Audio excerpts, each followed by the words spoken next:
Fala galera, mais um Conversa com Especialista e hoje, olha só, a gente vai fazer uma mesa redonda, eu, Belmiro, Ramires, para a gente conseguir delinear alguns assuntos que são de suma importância e hoje a gente vai falar de como começar. Antes de continuar, clica aí no seguir, ligue suas notificações para vocês não perderem esses conteúdos, porque, gente, hoje o papo vai estar quente. Bel. Beleza? Ramires. Hoje a gente vai trabalhar com o iniciante. Aí, assim, a questão que eu trago para vocês é a questão que eu tenho todo dia no consultório. Que é, a pessoa chega para mim e fala assim, eu gostaria de começar a treinar. E por mais que a gente tenha a habilidade de falar para a pessoa, nada é como a prática, nada é como chegar na sala e ter o contato com o peso e fazer aquilo que precisa ser feito. Tanto do lado da musculação, quando a gente quer só o exercício resistido, quando aquela pessoa ela quer fazer alguma coisa que seja mais dinâmica, que tenha um apelo maior, ou mesmo seja uma pessoa que já treina, por exemplo, um lutador e que ele precisa de uma condição funcional melhor. Né? Nesses casos aí, o que eu falo para eles, né? Porque muitas vezes o cara que também já é lutador, né? Pegar esse exemplo, ele chega falando assim, eu preciso ficar grande, eu preciso ficar seco, aí eu falo assim, não, você precisa bater no cara que está do outro lado, e se você tiver muito grande e necessariamente também muito seco, você não vai conseguir fazer isso, né? Falando isso então, tendo por base isso, o que é uma das primeiras coisas que você aborda com o aluno quando você está na sala, Bel? Eu acho que a primeira coisa, né, é, através da conversa, descobrir as preferências do aluno. Acho que o principal é a aderência. Então ele tem que fazer algo que seja prazeroso, que ele vá conseguir incorporar no dia a dia dele e conseguir fazer isso continuamente durante um longo período. Né? Então justamente ele tem que identificar qual a modalidade de treinamento que vai se adequar mesmo à realidade dele, seja no crossfit, seja na musculação, seja num funcional, seja num treino na praia, que tem essa modalidade hoje, por exemplo, no Rio de Janeiro, né? Aqueles treinos outdoor. Né? Então ele tem que incorporar uma prática que seja prazerosa para ele e que ele vá aderir. Acho que é o principal. Mas você sabe que eu vejo muito da habilidade do treinador ele também conseguir fazer essa conquista, né? Agora, o que eu acho difícil, por exemplo, é num treino que é mais dinâmico, você conseguir fazer isso porque você tem a limitação da quantidade de trabalho para ser feito. Tem algum cara que você começa a treinar que você fala, no go, isso daí você não vai se dar bem aqui, Ramires? Essa questão é interessante, porque, no meu ponto de vista, uma outra questão importantíssima para o iniciante é traçar objetivos que ele possa alcançar. Então, por exemplo, se ele é um lutador, mas o sonho dele é ganhar massa muscular. Então, será que realmente vai ser esse o caminho correto para ele? Será que esse modelo de treino ele vai conseguir alcançar esse objetivo? Da mesma forma para um cara que quer emagrecer. Então, será que eu vou emagrecer treinando? Se o treinador ele iludir o aluno, o paciente, o que pode acontecer é ele abandonar o programa de treino. Então a primeira questão é o treinador traçar metas onde o aluno ele possa alcançar, tanto no curto, no médio e no longo prazo. Como é que você lida, por exemplo, com o sujeito que ele entra no box, ele bate o olho na tela e fala, puta, aquele é o workout of the day. Vou fazer isso. Como que você consegue lidar com isso e fazer com que o cara ele não se sinta pior ou menosprezado porque ele não está fazendo aquilo? Evidentemente que ele está olhando para a gente que está no meio ou no final do trabalho, né? E ele está no começo. Do mesmo jeito que a gente na musculação, ele não vai olhar o sujeito que está no patamar dele, ele quer se comparar com o cara que é musculoso, que está lá fazendo supino com 230 quilos. Né? Ele fala, mas se eu não faço isso, não vale a pena treinar. Como que dá para lidar isso no cross? E aí entra nos aspectos, né, de comparação intrínseca e extrínseca, de você tentar trazer para o seu aluno que o objetivo não é ele comparar ele com outras pessoas e tentar fazer com que ele olhe para o que ele já atingiu, o que ele pode conseguir alcançar em relação a ele mesmo. Não ficar se comparando com outros atletas ou até mesmo com outros alunos dentro do boxe. Então aí entra a conversa do treinador de tentar trazer essa questão do tanto que você já evoluiu. Antigamente você não conseguia subir num caixote, hoje em dia você já consegue subir num caixote. Então a ideia faça uma comparação consigo, o quanto que você já evoluiu em relação a você e não em relação com outras pessoas. Consequentemente, se ele se compara demais com outras pessoas, ele vai acabar se desiludindo porque ele não está no mesmo patamar, está longe de alcançar esse patamar. E aí existem algumas consequências. A desistência ao esporte, a troca de treinador e a procura de outras questões que não estão associadas com o treinamento, que é muito frequente, do aluno não alcançar esses objetivos e acabar culpando primeiro o treinador. Uma coisa que acontece, acho que tanto no CrossFit quanto na musculação tradicional, é a questão da pessoa realmente se comparar a terceiros, querer fazer o programa de terceiros, e aí acaba pecando tanto na intensidade quanto no volume. Então acho que uma das principais dicas é não tomar o outro como parâmetro. Acho que seria exatamente isso, tanto no cross como em qualquer outra atividade física, né? Porque acaba cometendo os excessos, pecar por excesso de carga, né? Comprometendo a técnica, pecar por excesso de exercícios, volume, número de séries. Então o programa tem que ser individualizado e tem que ser justamente um programa de acordo com o objetivo principal desse aluno e um programa que possibilite aderência. Então é melhor nessa fase pecar por menos do que pecar pelo excesso.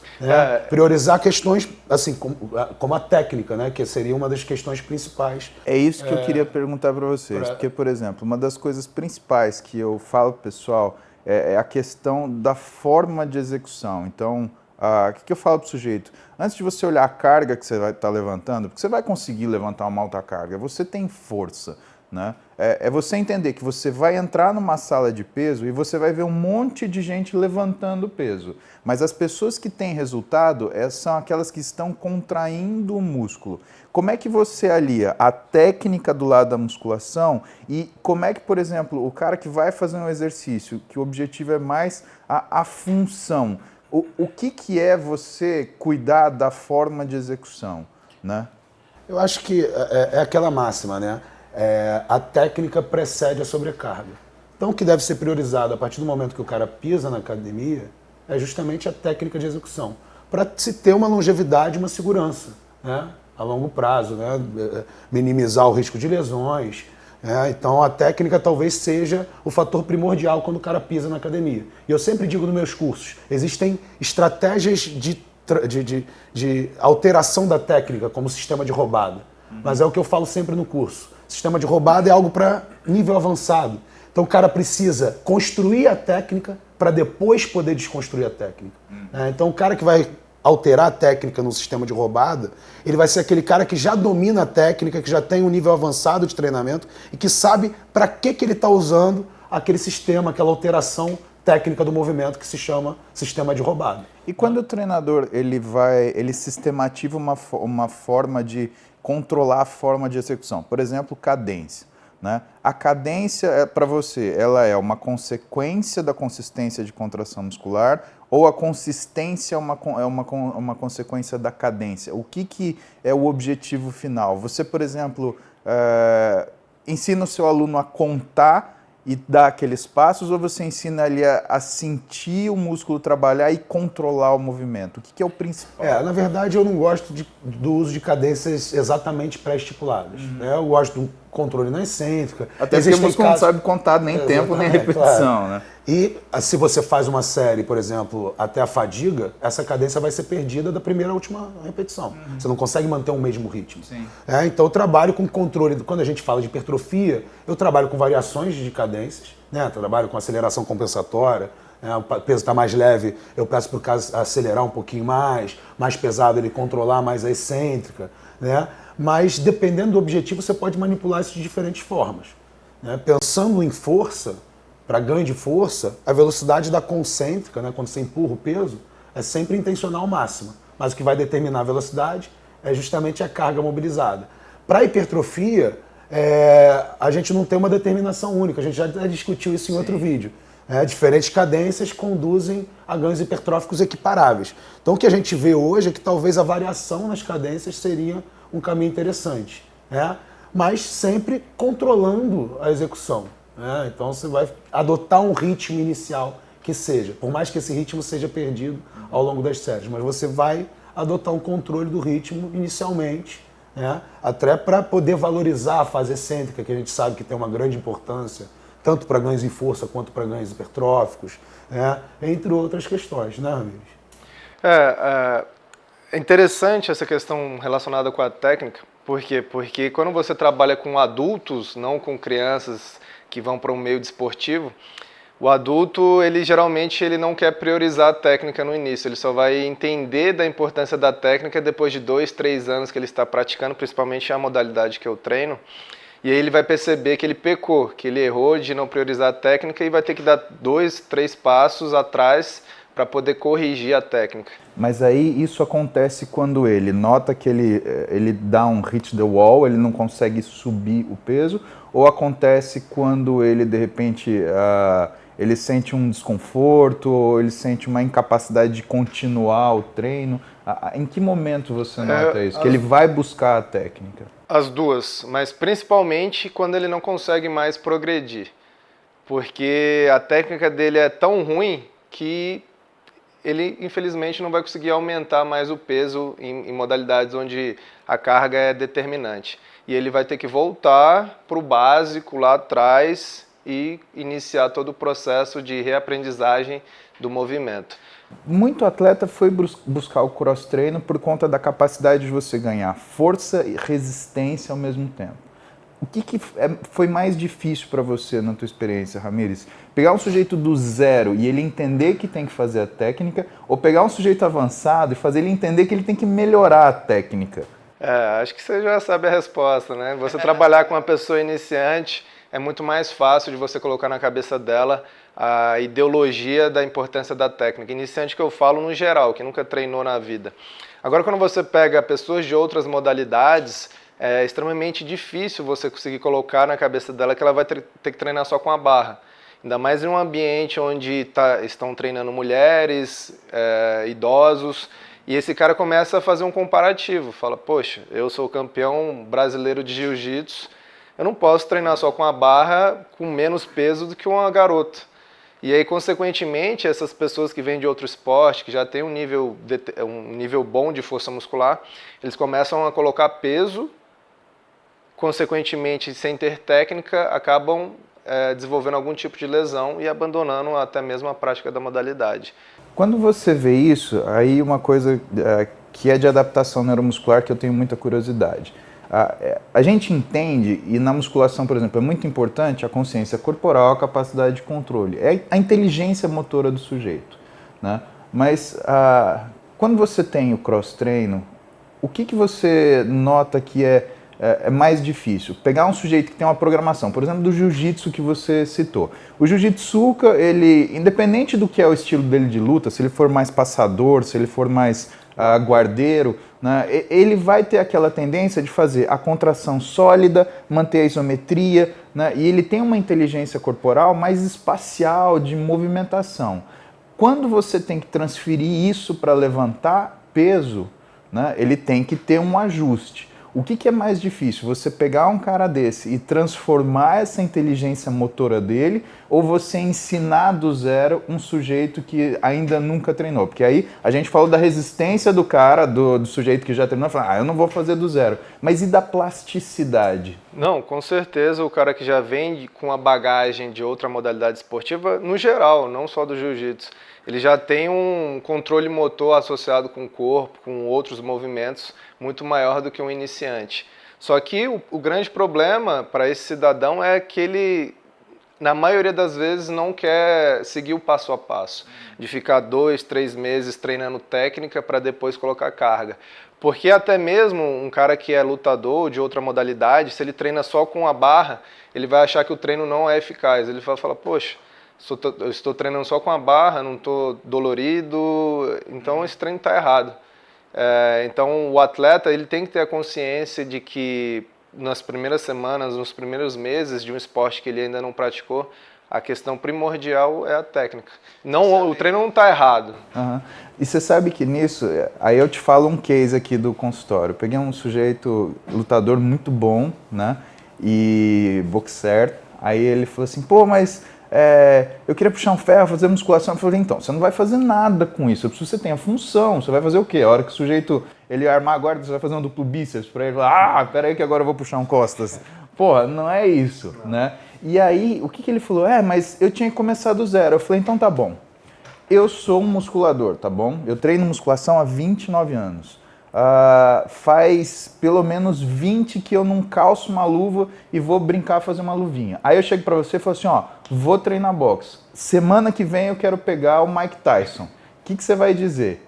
Você é louco. Aí o sujeito olhou e falou assim, talvez. Nesse momento eu acho que ele entendeu mais ou menos o que é a dificuldade do negócio. Como é que é o approach, assim, no dia a dia? Porque você está falando, não é só lutador que a gente tem, né? Mas é um exemplo mais rápido que a gente tem num sujeito que precisa de capacidade, de ganho rápido dessa capacidade, ele precisa fazer uma coisa eficiente. Eu vou trazer o exemplo que eu tive recentemente, trabalhando com a equipe da 2ª divisão do basquete nacional. Comecei a fazer o trabalho durante um mês de adaptação neural, mostrando como seria uma técnica de um power clean, de um back squat, de um front squat, só que eles não utilizavam sobrecarga elevada, trabalhavam com 2, 3 quilos. Depois de um mês eu tive uma reunião com a diretoria porque os atletas abandonaram, porque eles falavam assim, eu não fico dolorido, não vou ganhar força fazendo esse tipo de treino, porque a mentalidade deles é que o treino deveria gerar dor, deveria gerar um inchaço muscular. Não, me chama, pega um cabo de vassoura, faço, não tem problema. Né? E aí, consequentemente, a maioria desses jogadores, eles preferiram ir para a sala de musculação e ficar fazendo rosca bíceps, que não tem nenhuma transferência para a modalidade do esporte dele. E é uma cultura que a gente vê assim bastante presente nos esportes de alto rendimento no Brasil, né? A gente trabalhou com futebol também nas categorias de base no Rio de Janeiro. E os caras faziam basicamente cadeira extensora e rosca bíceps, entendeu? E daí você introduzir uma nórdica, um agachamento assim mais leve, buscando ali uma concêntrica acelerada ou explosiva, para eles era algo meio bom, aí eu quero te perguntar uma coisa que você levantou sem relevância, né? Você levantou até porque uma coisa aquela importante. discussão, né? O treino para força, para desempenho, não é conduzido até a falha, não gera um dano muscular tão acentuado. Então o cara não vai ter dor, o cara não vai ter pump, edema, verdade. entendeu? E nem pode. O cara vai ter que jogar daqui a 2 dias. Você vai fazer um treino excêntrico pro cara, ele não vai conseguir nem correr. Exatamente. E aí, nesse caso, por exemplo, que aí o Ramírez ele fala de uma coisa importante, que é a transferência da habilidade para o esporte, né? Você citou o caso do jogador de futebol. A gente sabe do lado da traumatologia que se você tem uma proporção de força muito díspara entre quadríceps e posterior de coxa, que você começa a ter muita facilidade para fazer lesão. Principalmente lesão de posterior de coxa, que é o mecanismo desacelerador do chute. E até uma coisa bastante analisada no futebol, né? Através do isocinético, né? O desequilíbrio muscular entre cadeia anterior e posterior de coxa, né? E quando você vai treinar esse cara, Belmiro, porque assim, logicamente ele precisa de força e ele precisa de massa muscular naquele posterior de coxa. Aí você trabalha mecanismos, por exemplo, não de cadência exatamente, mas da melhora da percepção muscular dele, alguma coisa direcionada para mesmo ganho de massa muscular? Ou você pensa simplesmente naquela coisa da contração explosiva, que é o que ele vai fazer? Não, por exemplo, uma coisa que tem sido muito utilizada nos esportes de alto rendimento, visando essa questão até na prevenção de lesões, é a flexão nórdica. A flexão nórdica ela é um exercício de natureza excêntrica que gera um ganho hipertrófico acentuado. E esse ganho hipertrófico, que é até o maior benefício na prevenção de lesões, ele ocorre mais longitudinalmente. É isso que eu ia te perguntar. Pela hipertrofia por aumento nos sarcômeros em série, né? Então seria uma hipertrofia longitudinal. Mas isso tem relação também com a amplitude do movimento que o sujeito faz, exatamente. né? Sim, exatamente. Então, assim, ganhando essa hipertrofia longitudinal, você previne as lesões por estiramento desse grupamento, né? E aumenta, a gente tem dados, né, tanto científicos quanto práticos, que mostram grandes benefícios do uso da flexão nórdica, tanto na prevenção de lesões quanto nos ganhos de força e hipertrofia. E existe relação da organização das fibras com o tipo de trabalho? O que eu estou te perguntando é assim, você falou, funciona muito bem porque é excêntrico. Tudo bem, só que a direção da fibra, por exemplo, de um isquiotibial, ela é longitudinal. Se você for ver o quadríceps, ele é penado. Existe essa relação ou essa relação independe? Existe relação, né? Um músculo penado ele vai ser um músculo mais forte, vai suportar maiores cargas, né? Tem a questão ali, a hipertrofia se comporta de forma diferenciada, né? Então, quando o músculo penado ele hipertrofia, você aumenta o ângulo de penação. Se a hipertrofia for excessiva, isso pode gerar um efeito deletério na força, né? Você acaba perdendo um pouco de índice de tensão específica, né?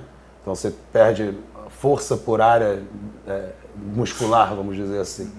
Então, tem diferenças no trabalho, tanto em termos de sobrecarga, em termos de amplitude articulares, né? Os músculos fusiformes normalmente são músculos que geram maior amplitude articular, né? Movimentos de maior amplitude, né? Então, são trabalhados de forma diferenciada, né? Mas uma questão interessante é que, por exemplo, se a gente tenta trazer essa questão para o aluno, para o atleta, de que esse modelo tradicional de fazer só cadeira e mesa flexora não seria tão bom para a prática, é porque se a gente pensa para fazer uma relação com o mundo real dessas pessoas, corredores, jogadores de futebol, entre outros, o movimento excêntrico ele é muito importante na questão da frenagem do movimento, porque a maioria das tarefas você vai fazer durante a fase concêntrica. E se você só faz cadeira flexora, só faz mesa flexora, então provavelmente você só trabalha concentricamente.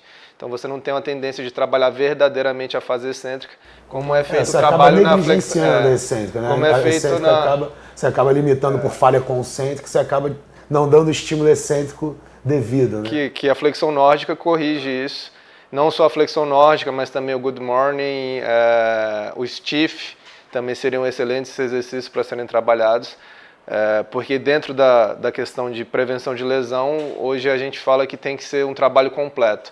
Não só a flexão nórdica, mas também exercícios com a predominância da atuação do quadril, aí mais especificamente o good morning. Mas aí a gente vai para a segunda dica. Dá para a gente concordar então que a primeira coisa que o sujeito tem que fazer, né, se ele vai começar a treinar ou se ele vai abordar um tipo de treinamento novo, é a forma, é o jeito que ele vai fazer? Então, primeira coisa, técnica é o que você vai se concentrar. Você tem técnica tanto para realizar a questão da musculação no que o objetivo é a hipertrofia, quanto na realização de trabalhos, se o seu treino, ele é um treino... Eu não gosto de falar treino funcional porque todo treino é funcional, né? Não existe treino disfuncional. Como que o pessoal do CrossFit chama, Ramírez? O que a gente coloca é a divisão em relação à modalidade, levantamento olímpico, levantamento de força básico, desenvolvimento cardiovascular, resistência muscular localizado. Então, se você vai para o específico do LPO, a gente chama de LPO. Se é para o específico da força, é da força muscular, porque foi o que você falou, se você ganha músculo na hipertrofia, você tem hipertrofia, isso aí já é funcional para a sua saúde. Então, eu não conheço um treino que seja disfuncional. Exceto se for um treino que vai te gerar overtraining, que é um treino com técnica errada. Jogo de dama.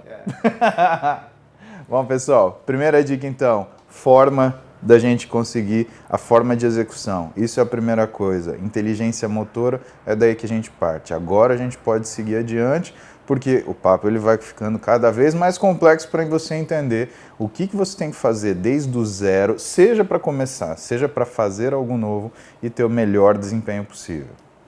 Então, galera, fiquem atentos que as séries dos próximos vídeos a gente vai falar especificamente desses assuntos que envolvem a sua capacidade de mudar de modalidade, adicionar uma modalidade nova ou começar algo que você nunca fez da vida. Para você ficar a par de tudo isso, já aproveita, assina o nosso canal, ligue as notificações e fique atento, porque o segundo passo, ele também vai ser importante, é uma decorrência daquilo que a gente falou aqui. Forma, isso é a primeira coisa, técnica adequada. Só que o problema é que só fazer a técnica não garante que você tenha de fato esse sucesso. E aí eu falo para você do quê? O excesso de vibração. Aquele cara que começa e ele já quer, vou fazer tudo. Vou fazer o WOD junto com os caras que estão lá 15 anos treinando.